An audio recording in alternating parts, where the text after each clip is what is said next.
Now I'm going to do something called, I'm going to do the zero input response, and there's a couple of things that I have to cover with you in order for you to be fully prepared for any type of these questions.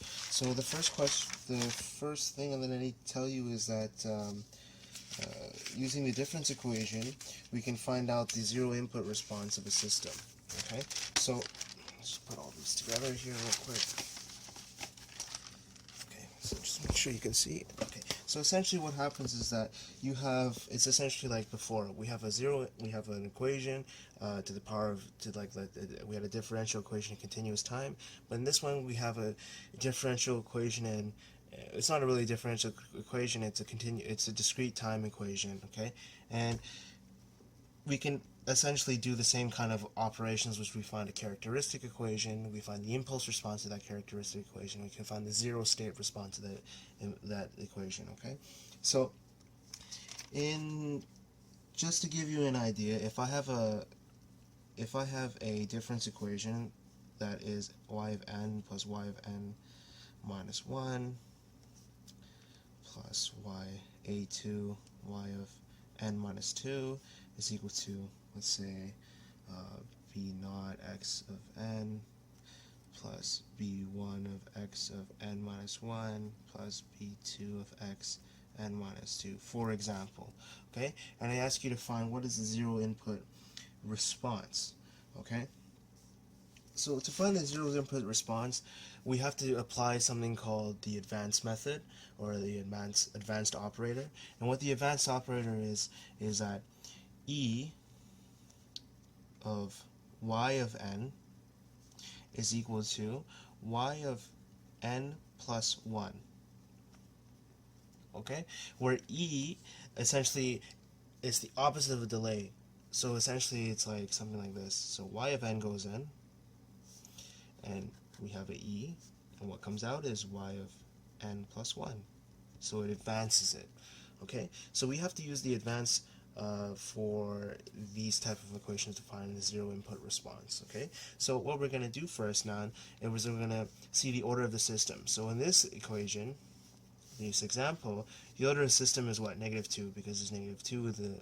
The most shifted is negative. The most shifted element in both of these equations is n minus 2 and n minus 2. So we know the order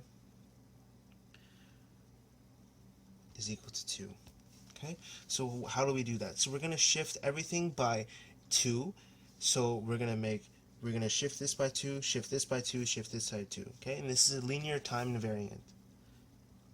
Time invariance means that we can shift it and the answers will be the exact same thing, but just shifted. Okay, this condition allows us to do this. Okay, so y of n plus 2, shifting everything by 2, a1 of y of n minus plus 1 plus a2 y of n is equal to b0, b naught, x of n plus 2 plus b1 x of n minus 1 plus b2 x of n minus 2. Okay, and so for these equations here, we're now going to apply the advanced operator. So this is advanced operator. Okay, so now the advanced operator is what? E times y of n equals n plus 1. What about e squared? Is equal to y of n plus 2. So essentially the power of e on the advanced operator will shift it by the corresponding n number. Okay, so if this is 2, it's going to shift by 2. This is 1, it's going to shift it by 1. Okay, so we're going to apply the shift now. So we're going to write, this one is shifted by 2, so this is e squared y of n plus a1 e to the power of 1 y of n plus a2, and this is e to the 0, so it's just y of n. Okay, what is that equal to? So this one's going to be what? b naught e squared x of n plus b1 e x of n plus b2 x of n. Okay, oops, sorry, I didn't shift this one, so should be gone. Okay, alright, that's it. Alright, so now if we remember from previously, we had to find our characteristic equation q of e, or you remember it as q of d as a derivative. But now we're going to use the advanced operator, so instead of derivative, we're using advanced operator, so it's q of e. Okay, so q of e y of n equals to p of e x of n. So what is q of e in this case? So if we factor out y of n for all of these terms here, then we find that e squared plus a1e plus a2. Okay, so this q of e is equal to e squared plus a1e plus a2. Okay? So now arises all the cases, right? Because when we say we want a zeroed input response, we make sure that, sorry, we want a zero state response, not a zero input response. Zero state response. Let's see. Sorry, sorry, my mistake. It's zero input response. Forgive my incorrectness. So it's zero state response. So in zero input response. Jesus. So zero input response. Zero input response. So zero input response means that we want one of these terms to go to zero. So what do we usually work with? We work with q of e, right? So we need to find out a characteristic equation and set this to 0. So I'm going to say q of gamma. Okay, so gamma squared plus a1 gamma plus a2. Okay, and we're going to make that equal to 0. So this is the start of our characteristic equations. Okay, so I need to go through each and every single case.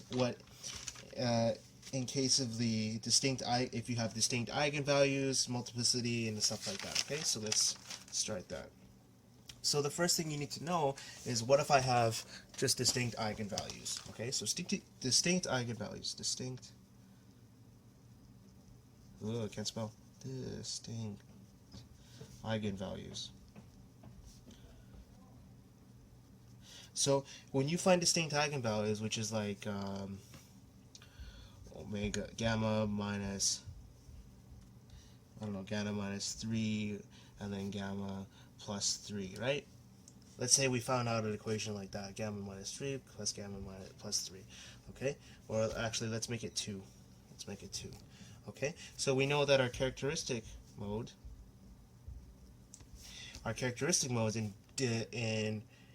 in discrete time is, we say that gamma 1 is equal to 3, okay, and then gamma 2 is equal to -2, okay, and then our characteristic modes are going to be, we're going to say that gamma of 1 to the power of n plus c1 plus c2 gamma 2 to the power of n, okay, which is going to be our zero input response of the system. Okay, so the first case is a distinct eigenvalue, and we have two distinct values, 3 and 2, for gamma 1 and gamma 2, and we put that into the general equation. Right? Before, in continuous time, we did e to the t, or e to the -t, right? Where -t was the characteristic modes, right? But in discrete time, it's always to the power of n. So if you have 3 here, it's going to go to the power of n. So what is it going to be? So y naught of n is equal to c1 times 3 to the power of n plus c2 -2 to the power of n. Okay, so that's the first case. Second case. So what if we have multiplicity? Meaning we have multiple values of something. So let's just say let's just do like let's say q of gamma is equal to let's say gamma minus gamma 1 to the power of r, and then gamma minus gamma r plus 1, gamma minus gamma r plus 2, etc., all the way to gamma minus gamma of n.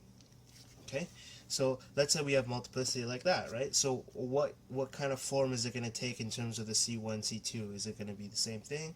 Probably not, right? Because remember in continuous time, if we had multiplicity, we do t times e to the negative t, right? If we had the case of multiplicity, or t squared times e to the negative t, depending on the degree of it, right? So in this case, it's very similar, but y naught of n will be equal to, so let's say C1 plus n C2 plus n squared C3 to the power of gamma of 1 to the n. Okay, and let's just say this one had 3 terms, for example, right? So the second term will be C4 plus C5 to the power of times n, all to the power of gamma of n. So this is 1, 2, and 3. So this is 1 to 3. This one is 1 to 3. And this one is 4 to 5. So we're going to start it at gamma 4. Okay? So this is 1 to 3, so it goes up to 3. And this one goes up to gamma 4. That's how we denote it. Okay? And then just keep going, right? So I'll give you an example. For example, using the same kind of thing, we can say that if Q of gamma is equal to gamma minus gamma 1 cubed, gamma, oops, it's not gamma, yeah, okay, whatever, close enough, gamma minus gamma 4 squared, gamma minus gamma 5, gamma, oops, geez, looks like an 8, gamma minus gamma 6. Okay, so what is that going to look like? So y0 of n. So doing the same principle, there's 3, right? So we're going to do c1 plus n c2 plus n squared c3 gamma to the power of n for gamma 1, okay, plus c4 plus nc5 gamma to the power of, this is going to be loaded as gamma 4 because this one's 1 to 3 and this is 4 to 5, right? So gamma 4 to n, what's going to be this one, plus c6 gamma, this is 5, so this one is going to be 6, n, gamma 4, sorry, this is going to be gamma 4, sorry, gamma 4, and then plus C7 gamma 6. There you go. Alright, so that essentially covers it all. So we know that gamma 1 equals to gamma 2 equals to gamma 3, gamma 4 is equal to gamma 5, and gamma 7, 6, and gamma 7 are independent. Okay? So that's for multiplicity. So remember that for instead of t e to the t, it's n c2 n squared to the power of gamma of whatever the characteristic mode it was. Okay. So another observation that we need to make is that if we do case 3, if the eigenvalues are complex, so complex eigenvalues. So if we find that gamma of I is equal to 2 plus 3j, then gamma of I complement must also be included in the equation. So it's 2 minus 3j. Okay? And the reason why is because when you look on the complex plane and you do these equations, it's like using trigonometry, there's always 2 cases, right?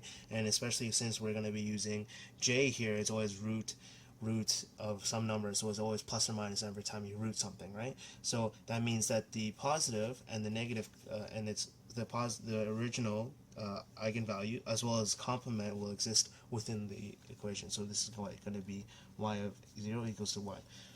C1, well, Ci, gamma of I plus Ci plus 1, gamma of I plus 1. Okay, where I plus 1 is this one's going to be the complement. Okay, so this one is going to be the complement.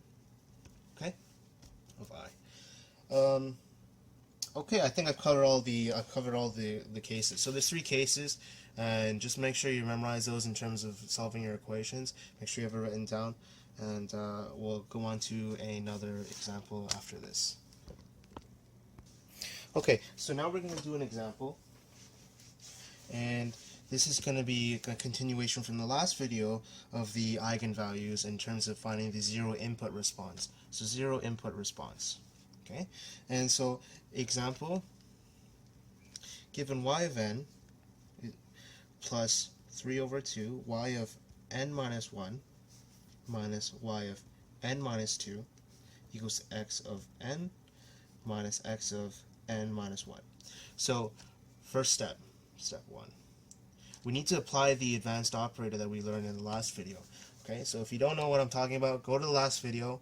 It should be it should be called zero input response tutorial. Okay, and so go to that video, and then you'll know what I'm talking about. So we're going to do the advanced mode.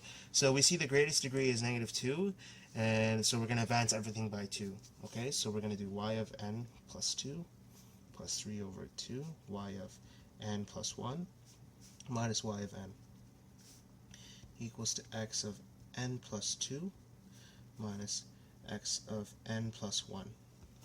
Okay, next thing we're going to do is going to apply the advanced operator. Step 2, advanced operator. So the advanced operator again is e to the whatever power depending on how many advances there are. So in this case it's 2 advances, so it's e to the power of 2. Y of n plus 3 over 2, y of y 3 over 2 e y of n plus 1 minus y of n equals to e squared x of n minus e x of n. Okay, so using the advanced operator. So the next step we need to find is the characteristic equation.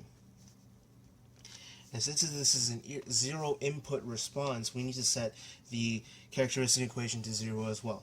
Okay, so on the right side we want to find q of e is equal to what? E squared plus 3 over 2 plus 1. Oh, minus 1, sorry. Minus 1. Okay, so how do we do that? I would think it would be 1 times negative... Hold on, let me see. What's the answer? So 2 times negative 1/2. So before we do that, we have to write the characteristic in terms of gamma, just for good form. 3 over 2, sorry, e gamma minus 1. Okay, and then we're going to set that to 0 and solve the equation. So when you solve the equation, it's going to be gamma plus 2 and gamma minus 1 over 2. Okay. Alright, so now we have our 2 characteristic modes, and it's the case 1, which is distinct eigenvalues. Okay, so the distinct eigenvalues, we can just use that 0, y of 0, and there's going to be c1 times, and we know that gamma of 1 equals to -2, gamma 2 is equal to 1/2, right? So this is going to be -2 to the power of n plus c2 1 over 2 to the power of n. Okay, so that's our characteristic equation. Okay, so now what we're going to do is we need to solve the initial conditions. Okay, so to solve the initial conditions, what we're going to do is we're going to do the we have to use the initial conditions that are given. My mistake, I didn't write down the initial conditions. So in the initial conditions are y naught of -1 is equal to 0, y naught of -2 is equal to 1. Okay, similar to the zero input response before, the degree of whatever it was is usually, so y of -2 would always be equal to 1, y of -1 equals to 0. Okay, if it's not given, that's the case. Okay, so remember how we used to find that what was y prime or y double prime? Y double prime of the characteristic equation was equal to 1, and even though it was everything was set to 0. Okay, it's the same similar situation here, where y of negative 1 equals 0 and y of negative 2 equals to 1 in this case. Okay, that's the initial conditions. If they're not given, that's how you should assume it. Okay, the y of negative 2, or the highest degree of what you advance, is 1. Okay. So now we need to solve for C1 and C2. So to solve for that, we're going to do y0 of negative 1 is equal to 0, and that's what? C1, negative 2 to the power of negative 1, plus C2, 1 over 2 to the power of negative 1. Okay? And what you're going to find out is going to become C1, negative C1 over 2, plus 2c2, and that's equal to 0. Okay, and that's the first equation. So second equation is y0 to the power negative 2 is equal to what? 1, right? And that's going to be equal to c1, negative 2 to the power of negative 2, plus c2, 1 over 2 to the power of negative 2. Okay, and what is that going to become? C1 over 4 plus 4C2 is equal to 1. So that's the second equation. Okay, and so for time saving sake, I'm just going to write down what C1 and C2 equals. Please try this at home. I'm not going to confirm this, but just you can even use a calculator to just solve the system of linear equations. So anyway, so at the end of the day, C1 is equal to 4 over 5, and C2 is equal to 1 over 5. Okay, so your final zero input response function is going to be 4 over 5 times negative 2 to the power of n plus 1 over 5 times 1 over 2 to the power of n.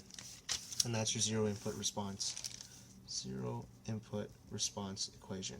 And so if you notice this, right, before we were doing it recursively, we were trying to find exactly every single one of the equations, right? But in this one here, given that the all initial conditions are 0, and you can find out that a general equation for C1 and C2, and now you can put in any value of n. You can find out the zero input response for n at any value. You just plug it into this equation, okay? Because it usually comes out as system linear combinations. Okay, so that's just the first equation. That's the general gist of how you do it. If you look back into your quiz and you apply this, you'll be able to do it. Okay.